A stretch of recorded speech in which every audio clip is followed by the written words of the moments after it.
민수기 2장 1절부터 34절입니다.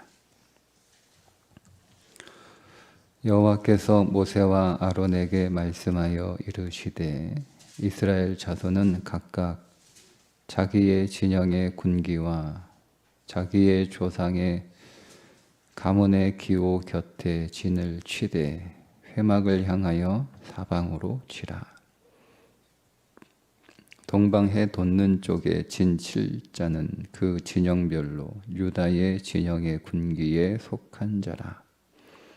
유다 자손의 지휘관은 암미나답의 아들 나손이요 그의 군대가 계수된 자가 74,600명이며 그 곁에 진 칠 자는 이사갈 지파라. 이사갈 자손의 지휘관은 수알의 아들 느다넬이요 그의 군대로 계수된 자가 54,400명이라. 그리고 스불론 지파라. 스불론 자손의 지휘관은 헬론의 아들 엘리압이요 그의 군대로 계수된 자가 57,400명이니 유다 진영에 속한 군대로 계수된 군인의 총계는 186,400명이라. 그들은 제1대로 행진할지니라. 남쪽에는 르우벤 군대 진영의 군기가 있을 것이라.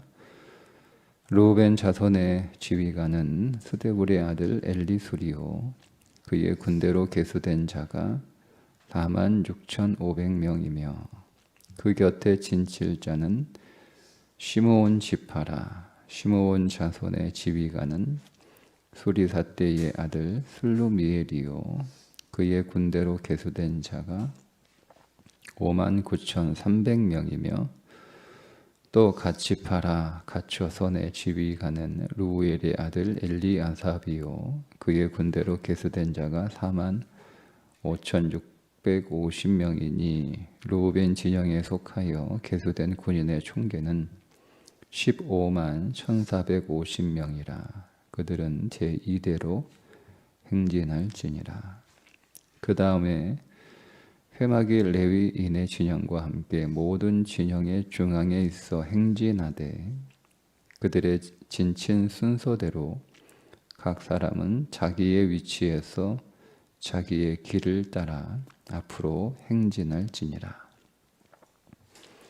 서쪽에는 에브라임의 군대의 진영의 군기가 있을 것이라. 에브라임 자손의 지휘관은 암미후세 아들 엘리사마요 그의 군대로 계수된 자가 45,000명이며 그 곁에는 므낫세 지파가 있을 것이라. 므낫세 자손의 지휘관은 부다술의 아들 가말리엘이요 그의 군대로 계수된 자가 32,200명이며 또 베냐민 지파라. 베냐민 자손의 지휘관은 기드오니의 아들 아비단이요 그의 군대로 계수된 자가 35,400명이니 에브라임 진영에 속하여 계수된 군인의 총계는 108,100명이라. 그들은 제3대로 행진할지니라. 북쪽에는 단 군대 진영의 군기가 있을 것이라. 단 자손의 지휘관은 암미사대의 아들 아히에셀이요 그의 군대로 계수된 자가 62,700명이며 그 곁에 진칠 자는 아셀 지파라. 아셀 자손의 지휘관은 오그란의 아들 바기엘이요 그의 군대로 계수된 자가 41,500명이며 또 납달리 지파라. 납달리 자손의 지휘관은 에난의 아들 아히라요 그의 군대로 계수된 자가 53,400명이니 단의 진영에 속하여 계수함을 받은 군인의 총계는 157,600명이라. 그들은 길을 따라 후대로 행진할지니라 하시니라. 이상은 이스라엘 자손이 그들의 조상의 가문을 따라 계수된 자니 모든 진영의 군인 곧 계수된 자의 총계는 603,550명이며 레위인은 이스라엘 자손과 함께 계수되지 아니하였으니 여호와께서 모세에게 명령하심과 같았느니라. 이스라엘 자손이 여호와께서 모세에게 명령하신 대로 다 준행하여 각기 종족과 조상의 가문에 따르며 자기들의 길을 따라 진치기도 하며 행진하기도 하였더라. 아멘. 이스라엘 백성들이 광야에서 주둔할 때 중앙에 회막을 중심으로 회막 다 같은 말이에요. 그 회막을 중심으로 주둔할 때는 동서남북 세 개의 지파씩, 가운데는 레위 지파가 회막 안에서 섬기고 있으니까 레위 지파를 제외한 나머지 12지파, 그러니까 13지파가 되는데, 야곱이 두 몫을 받죠. 요셉이 두 몫을 받죠. 그래서 요셉의 두 아들 에브라임과 므낫세가 두 몫을 받으니까 12지파지만 13개가 되는 거예요. 헷갈리시나요? 네, 중앙에 회막이 있고 그 회막에 레위인이 섬기고 있고, 그러니까 동서남북 세 개의 지파씩. 그래서 동쪽은 유다 진영이라고 부르고, 남쪽은 르우벤 진영이라고 부르고, 서쪽은 에브라임 진영이라고 부르고, 북쪽은 단 진영이라고 부릅니다. 유다 진영에 속한 지파는 세 지파죠. 동쪽입니다. 유다, 이사갈, 스불론입니다. 다 레아의 아들들입니다. 그 다음에 남쪽은 역시 레아의 아들, 첫째 아들 르우벤, 둘째 시므온, 그러면 셋째 레위가 들어와야 되는데, 레위는 진영 중앙에 회막에서 섬기고 있으니까 레위 대신 레아의 시종이 낳은 아들 실바가 낳은 아들 갓이 속합니다. 서쪽은 에브라임 진영이라고 하는데, 그 에브라임 진영에 속한 세 개의 지파는 라헬의 후손입니다. 그러니까 라헬이 낳은 요셉의 두 아들 에브라임, 므낫세, 그리고 라헬이 낳은 막내 베냐민, 이렇게 되죠. 그러면 이제 북쪽이 남았잖아요. 북쪽은 시종들의 자손들입니다. 그래서 단 진영이라고 부르는데, 단 진영에 속한 세 지파는 빌하가 낳은 단, 그리고 실바가 낳은 아셀, 다시 빌하가 낳은 납달리 되는 거예요. 이렇게 주둔할 때는 회막을 중심으로 동서남북으로 세 개의 지파씩, 중앙에 회막이 있고 레위 지파가 섬기고 있습니다. 행진을 할 때는 쭉 이렇게 이 길이 이렇게 그 동서남북으로 행진할 수는 없잖아요, 그죠? 행진할 때는 쭉 이렇게 순서에 맞게 행진하는데, 제1대는 유다 진영, 그 다음 르우벤 진영, 그 다음 에브라임 진영, 그 다음 단 진영, 이렇게 순서로 행진을 합니다. 그러면 회막은 어디에 있느냐? 그 사이에 있는 거예요. 그러니까 다시 정리를 해드리면, 맨 앞에는 법궤라고 하긴 좀 그렇고, 언약궤가 있죠. 맨 앞에는 언약궤. 맨 앞에 언약궤가 항상 선두에 있습니다. 오늘은 이제 그 언약궤 위치에 대해서 말씀하고 있지 않은데, 여러분, 우리의 모든 삶의 맨 앞에는 뭐가 있어요? 언약궤가 있어요. 언약이 있는 거예요.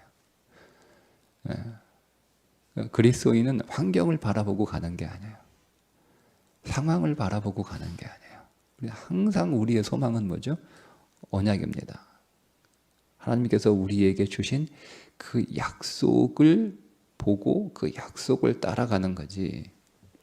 환경을 따라가는 거나 상황을 따라가는 거나 아니면 내 능력의 약속을 따라가는 거나 자식이 주는 약속을 따라간다거나 부모가 주는 약속을 따라가거나. 그러니까 인생은 그렇게 되면 안 되는 거예요. 인생은 맨 앞에 우리가 소망을 갖고 우리가 바라보고 우리가 따라갈 건 오직 하나님의 말씀이 우리에게 주신 약속이지. 맨 앞에 우리가 자식을 앞세요. 다 부모들은 앞에 자식을 소망으로, 자식이 언약이잖아요. 그죠? 그건 믿지 않는 사람들이, 예수 밖에 있는 사람들이 자식이 언약인 거고, 애들은 이제 어릴 때는 또 부모가 언약이잖아요. 그죠? 그리스도 밖에 있는 자들이 부모를 언약으로 삼는 거예요. 아니에요. 우리는 오직 하나님의 말씀만이 우리의 언약, 우리의 약속입니다. 우리의 소망입니다. 우리는 그것을 소망으로 삼는 거예요. 그러니까 환경이 어떻든 상황이 어떻든 뭐 자식이 말 안 들으든 뭐 부모가 내 마음에 안 들든 뭐 잘해 안 해주든 뭐 아니면은 뭐 남편이 어떻든 뭐 아내가 어떻든 아니면 내가 다니는 뭐 회사가 어떻든 내가 하는 일이 어떻든 이게 우리의 언약이 될 수 없어요. 홍도는 항상 그래서 그 항상 언약을 앞세우고 있는 거죠. 그 뒤에 유다 진영에 따라갑니다. 유다 진영. 그러니까 유다 진영이 모든 진영의 제1대가 된 이유가 있어요. 유다에서 그리스도가 나오시기 때문에 그렇습니다. 그리고 항상 유다는 항상 먼저예요. 항상 먼저. 네. 누가 여호수아에서 누가 앞장서겠느냐? 그 유다가 제일 먼저 나오잖아요. 항상 유다가 앞서야 되는 거예요. 그 다음은 그 뒤에 회막이 따라갑니다. 유다 진영 뒤에, 루벤 진영 사이에, 1대와 2대 사이에 회막. 그 회막을 관리하는 레위의 자손들이 누구죠? 게르손과 무라리입니다. 그러니까 게르손과 무라리 자손들이 회막을 딱 이렇게 짊어지고 운반하고 이동을 하는 거죠. 그 회막 바로 뒤에 루벤 진영, 루벤, 시므온, 갓 이렇게 지파가 따라가고, 그 루벤 진영 바로 뒤에 에브라임 진영이 따라오겠죠. 근데 그 에브라임 진영 그 사이에, 루벤과 에브라임 진영 사이에 회막의 성물들. 오늘 나오는 말씀은 그 고앗 자손들에 관한 얘기예요. 이름을 밝히지 않고 있지만 성물을 운반하는 것, 그 중간에 성물, 정확하게 앞에 2개, 뒤에 2개. 앞에 1대와 2대, 유다 진영, 에브라임 진영. 뒤에 죄송합니다. 2대 루벤 진영, 에브라임, 유다와 루벤 진영, 그리고 뒤에 에브라임과 단 진영, 그 사이 정중앙에 고핫 자손이 성물을 운반하는 거예요. 성물을. 그리고 그 성물을 운반하는 고핫 자손 뒤에 이제 에브라임 진영이 나오죠. 3대 에브라임, 므낫세, 베냐민. 그리고 맨 마지막 4대 맨 뒤에는 단 진영, 단, 아셀, 납달리 이렇게 순서하는 거예요. 그 얘기예요. 제가 정리해드린 거예요. 여러분 그림으로, 그림으로 보여드리면 좋은데 여러분 머릿속으로 좀 그림으로 딱 그려두시면 이 그림이 우리가 성경을 전체를 이 민수기를 전체를 이해하는데 굉장히 중요한 그림이고, 이 그림은 항상 가지고 가셔야 됩니다. 민수기를 읽으면서. 그리고 여기 나오는 그 각 지파별의 숫자도 중요합니다. 숫자도 계속 가지고 가야 됩니다. 26장에 딱 가면 이 숫자가 어떻게 변하는지를 우리가 알 수 있게 되죠. 어떤 지파는 더 많아지고 어떤 지파는 더 적어지고 어떤 지파는 확 줄어들고 확 줄어드는 지파가 2개가 있는데, 하나는 시므온 지파. 시므온 지파는 모압 여인들에게서 가지고 바알보를 섬기는 일로 그 당시 전체 이스라엘 백성들이 24,000명이 죽는데 그 가운데 대부분이 시므온 지파 사람들이 죽어요. 그래서 63%가 죽습니다. 그 다음 많이 죽는 게 누구죠? 고라 자손입니다. 고라. 질서를 깨뜨리고 모세에게 반기를 들었다가 엄청나게 죽습니다. 거의 전멸당할 정도로 그렇게 죽습니다. 그 두 개 지파가 확 심하게 죽는 그 숫자들을 숫자들을 일일이 기억할 필요는 없지만 대조해 보면서 유다는 얼마나 늘었네. 그러니까 유다의 지파에 속한 유다 진영은 다 늘어요. 유다도 늘고 또 그다음 누구죠? 유다, 이사갈, 스불론 다 늘어요. 숫자가 맨 앞에 있는 어제 말씀드렸지만 제일 일대는 제일 그 전쟁의 선두에 있는 그룹이니까 줄어들려면 제일 많이 줄어들어야 되는 게 상식적이에요. 왜? 계속 싸워야 되니까 총알바지 아니에요. 그런데 제일 다 세 지파는 다 인구가 늘어나요. 그러니까 이번 전쟁 때문에 사람이 죽는 게 아니에요. 뒤에 시므온 뒤에 있잖아요. 시므온 뒤에 뒤에 2대에 있잖아요. 전쟁 때문에 죽는 게 아니에요. 죄 때문에 죽는 거지. 하나님 말씀에 순종하지 않아 죽는 거지. 우상을 섬겨서 죽는 거지. 세상을 섬겨서 죽는 거예요. 전쟁 때문에 죽는 게 아니에요. 그래서 이 숫자들을 우리가 유심히 볼 필요가 있어요. 우리는 사실 여러분 우리들에게 각 지파가 몇 명인지 무슨 소용이 있어요. 그런데 소용이 있으니까 써놓은 거잖아요. 소용 없으면 기록해 놓지 않아요. 다 숫자의 의미도 다 있는데 그건 좀 너무 어려운 부분이니까 제가 생략을 하고요. 어쨌든 그 숫자 숫자로만 비교를 우리가 26장에 다시 볼 필요가 있고 그것들을 중간중간에 그 의미들을 살펴볼 필요가 있습니다. 자, 근데 오늘 말씀에서는 이제 뭐가 강조되고 있냐면 각 진영이 동서남북 1, 2, 3, 4 이렇게 진을 갖추어서 전진하는 거예요. 그러니까 여러분 신앙생활은 무분별하게 혼란하게 막 이렇게 하는 게 아니에요. 항상 질서가 있어야 되는 거예요. 질서가. 항상 질서가 있어야 되는 거예요. 중구난방 내 마음대로 내 내키는 대로 내가 가면 가고 말면 말고. 내가 좋아하는 지파하고 같이 가고 그게 아니에요. 딱 정해졌어요. 그래서 서로 싸우지 말라고 가족별로 묶어두잖아요. 그죠? 레아의 자손들, 레아의 6 아들. 근데 한 명의 레비가 빠지니까 레아의 시종, 비라가 낳은 갓 이렇게 묶어주잖아요. 그죠? 그리고 라헬의 후손, 에브라임, 므낫세, 베냐민 이렇게 묶어주잖아요. 그죠? 그리고 시종들의 후손, 단, 아셀, 납달리 묶어주잖아요. 싸우지 말라고 묶어주는 거예요. 싸우지 말라고. 싸워도 가족까지는 금방 더 친해지잖아요. 화해하잖아요. 싸우지 말라고. 근데 또 뭐 그렇다 하더라도 나도 가처럼 뒤에는 뭐 단이나 납달리나 뭐 아셀이나 나도 가처럼 정실 그 지파에 끼워줘라 뭐 이렇게 할 수도 있는 거잖아요. 그렇지 않습니까?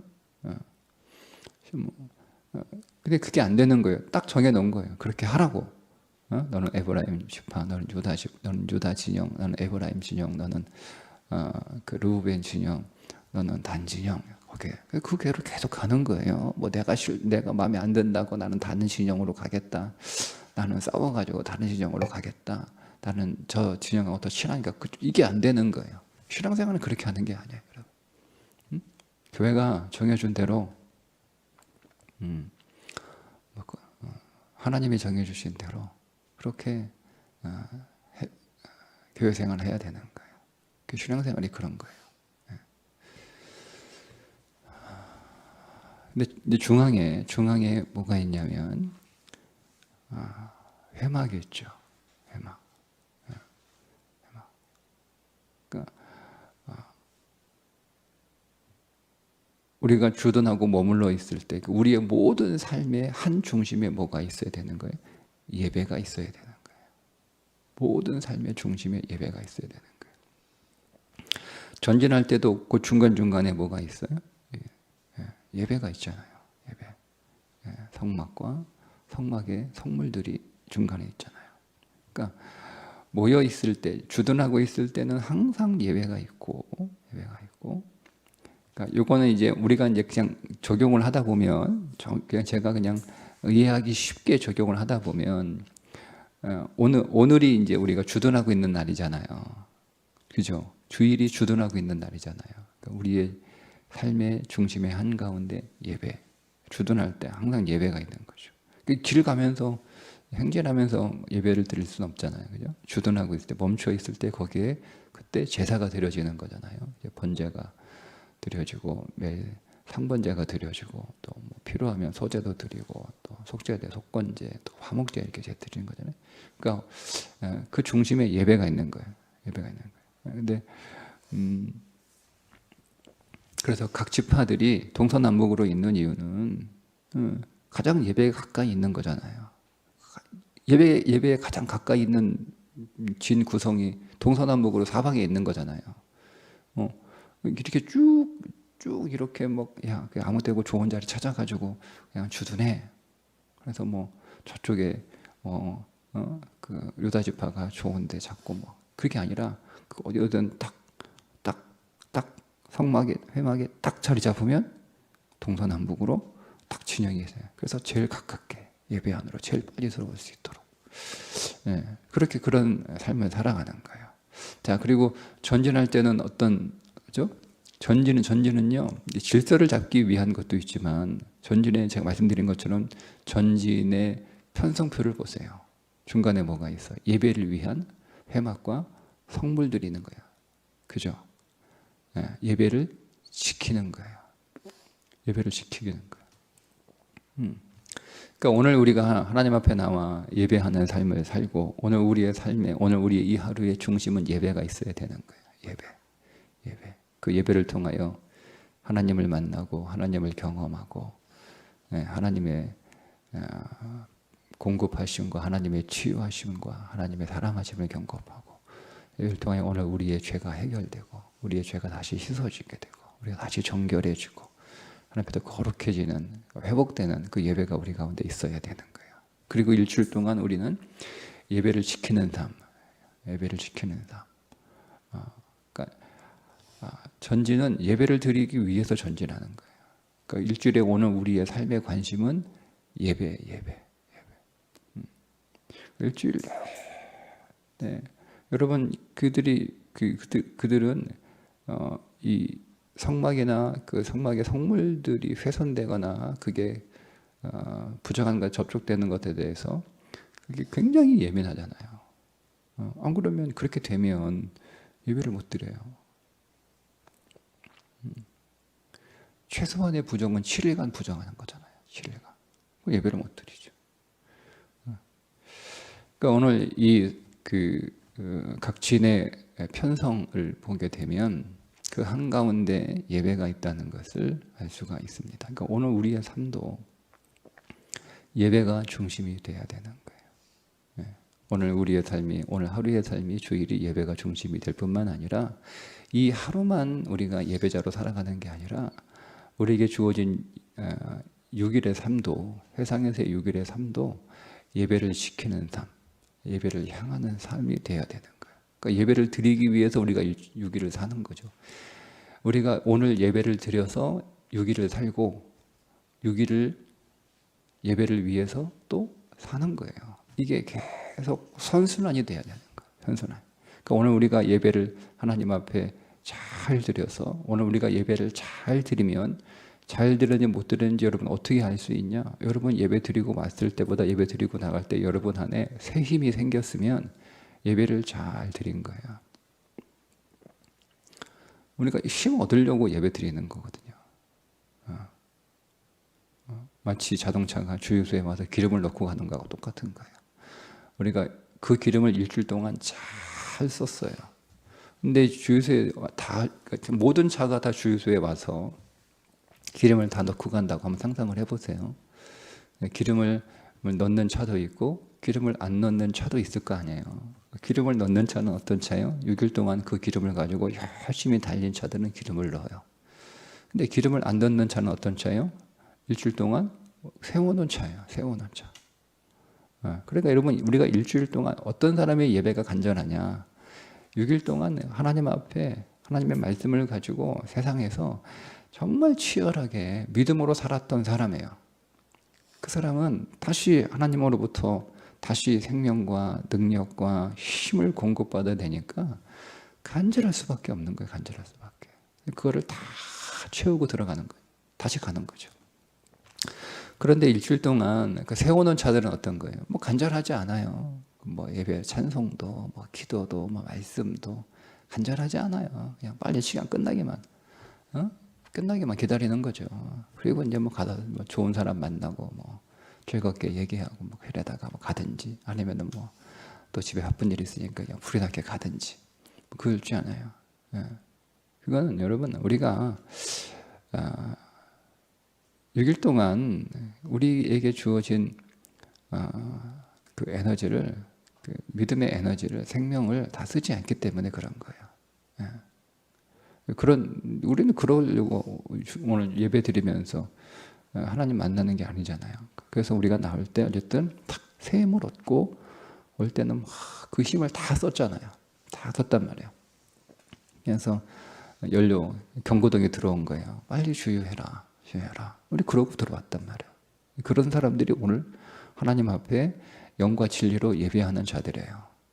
아무것도 뭐 하지도 않고 그냥 늘 기름은 막 게이지는 내려가지 않고 항상 한 달이 되든 두 달이 되든 그냥 운행을 안 하니까 그냥 계속 기름 차 있는 거예요. 그게 사회 인생이에요. 그게 사회 인생. 그 일주일 동안 우리는 또 치열하게 또 살아가는 거예요. 치열하게. 그 안에 기름 가서 딱 채워가지고 갔으니까 열심히 달리는 거죠. 열심히 달리는 거예요. 그리고 또 다시 기름 다 쓸 때쯤 되면 그게 이제 주일 찾아오는 거 와가지고 또 기름 채우고 또 나가서 또 열심히 달리고 또 와서 기름 채우고, 이게 선순환이에요. 이 선순환이 이루어질 때 그 안에 생명력이 강해지는 거고, 그 안에 주의 능력이 강해지는 거고, 그의 영이 강해지는 거예요. 그 삶을 살아야 되는 거예요. 그러면 우리가 여러분 이 원리를 알게 되면 오늘 우리에게 드리는 이 예배가 우리에게 어떤 것인지를 분명하게 깨닫게 되죠. 그 예배를 소홀히 드릴 수가 없는 거예요. 그러니까 여기서 다시 생명을 채워 나가야 되는데, 그리고 여러분 예배를 잘 드리는 사람은요, 일주일의 삶이, 제가 새 힘을 얻었다고 말씀드리잖아요. 일주일의 삶이 기대가 되는 거예요. 또 일주일 살아야 되나? 이게 아니에요. 기대가 되는 거예요. 우리 안에 계신 그리스도의 영으로 말미암아 사는 삶이 얼마나 능력의 삶인지를 경험하니까, 체험하니까 기대가 되는 거예요. 그리고 일주일 동안 그 안에 계신 그리스도의 영과 함께 또 우리의 삶을 살아가는 거죠. 기뻐하면서, 감사하면서 더 성실하게 살아가는 거예요. 그게 오늘 이 편성이 우리에게 주는 메시지입니다. 항상 우리의 삶 가운데 예배가 있어야 된다는 거죠. 예배 항상. 예배 의식을 말하는 게 아니에요. 예배하는 삶을 말씀드리는 거예요. 항상 예배가 있어야 되는 거예요. 그러니까 오늘 모든 성도들은 주일 주 앞에 나와 하나님으로부터 부어지는 그 큰 은혜와 넘치는 생명과 이걸 받아야 되는 거예요. 다시 다시 채워가지고 가야 되는 거예요. 채워가지고 반드시. 그래야 우리가 일주일을 잘 살 수 있어요.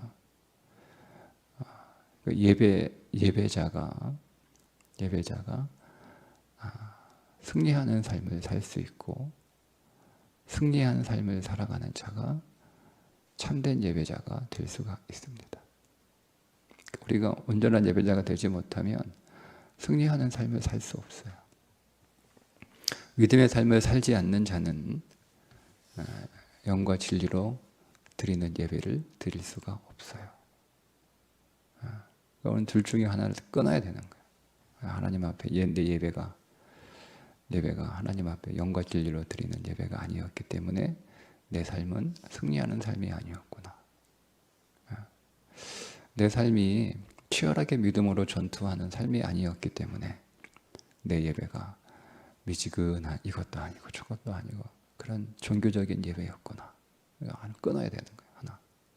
하나. 이 악순환을 끊어버리셔야 되는 거예요. 내가 이제는 세상에서 전신갑주를 입고 영적 전투를 수행하는 믿음의 삶을 살겠다. 더 이상 생계를 위하여 사는 자가 아니라 생명을 위하여 사는 삶을 살겠다라고 삶을 끊으셔야 되는 거예요. 아니면 내가 하나님 앞에 영과 진리로 드리는 예배, 참된 예배자가 아니라 그저 종교적 행위를 하는 종교적 예배를 드리는 거였다면 그것도 끊으셔야 되는 거예요. 생명의 예배, 하나님이 찾으시는 예배자로 그분 앞에 서는 것, 영과 진리로 예배하는 것, 그 예배자가 되어야겠다. 여러분, 그렇게 우리의 삶에 어떤 분명한 전환이 있지 않으면 광야에서 오늘 우리는 하나님 앞에 카운트되지 않습니다. 제가 민수기 시작할 때 민수기를 그냥 70인역이 번역한 대로 넌 뭐 숫자들로 보겠다라고 말씀을 드렸죠. 하나님이 우리 인생을 카운트하세요. 오늘도 우리가 드린 예배를 카운트하세요. 여러분, 우리가 평생 교회 생활하면서 주일 한 번도 안 빠졌다. 그것을 카운트하시는 게 아니에요. 얼마나 참된 예배자가 되었는가, 얼마나 영과 진리로 예배를 드렸는가, 하나님 앞에서 얼마나 계속 그 심령에 하나님의 생명을 공급받아 나갔는가, 그 카운트 하시는 거예요. 우리가 아무리 여러분 일주일간 열심히 살아도 예배를 향한 삶이 아니고 단순히 내 생계를 위한 삶을 살았다면 그것이 무엇이든 하나님 앞에 카운트되지 않습니다. 우리의 모든 삶은 예배를 위한 삶이 되어야 돼요. 오늘 우리의 온 삶이 하나님을 예배하는 예배의 전으로 지어져 가는 삶. 그래서 일주일에 한 번 예배드리는 자가 아니라 일주일 내내 오늘 우리의 모든 삶이 하나님을 예배하는 성전으로 지어져 가는 삶. 그것을 하나님이 카운트하시는 거죠. 아무리 화려하고 아무리 높고 아무리 크고 아무리 좋은 집을 지었다 하더라도 그 집의 기능이 예배가 아니면 하나님은 카운트하지 않아요. 너의 인생이 어떤 인생이었는가 하나님 모르신단 말이에요. 멋지게 집을 지어놨어요. 멋지게 크게 집을 지어놨어요. 아주 제일 좋은 자재로 집을 잘 지어놨어요. 근데 그 집의 용도가 뭐냐라고 우리는 주님 앞에 서게 된단 말이에요. 네 인생의 용도가 뭐였냐라고 물어봐요. 네 인생의 용도가 뭐였나? 물어보신단 말이에요. 내 인생의 용도는 하나님을 예배하는 성전이었습니다. 그 인생을 살아가야 되는 거예요. 그게 카운트 되는 거예요. 주님이 야, 너는 집 진짜 크게 잘 지었다. 야, 너는 진짜 집 아름답게 멋지게 아주 예술적으로 지어놨다. 너는 아주 좋은 자대로 인생을 지었구나. 아무 쓸모 없어요, 하나님 앞에. 아무 쓸모 없어요. 그 그릇으로 말씀해요. 금그릇, 은그릇, 질그릇, 나무 그릇. 뭐예요? 깨끗한 그릇. 이게 성전이란 뜻이에요. 성전. 예배라는 뜻이에요. 예배하는 그릇을 지겠다는 거예요. 하나님을 예배하는 그릇. 하나님을 담을 수 있는 그릇 쓰시겠다는 거예요. 오늘 주 앞에 드리는 이 예배가 여러분 제일교회 성도들 한 사람도 예배 없이 주의 은혜를, 주의 생명을, 주의 능력을 공급받아 꽉 채우고 나가는 예배가 될 수 있기를 주님의 이름으로 축복합니다. 기도하겠습니다.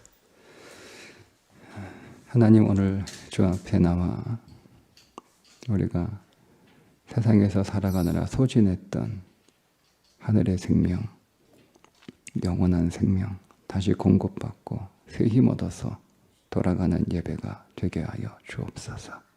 주 앞에 간절한 마음으로 그 은혜를 더 부어달라고, 그 생명으로 더 채워달라고 주 앞에 간절한 마음으로 사모하며 예배하는 자들이 되게 해 주옵소서. 예수님의 이름으로 기도드리옵나이다. 아멘.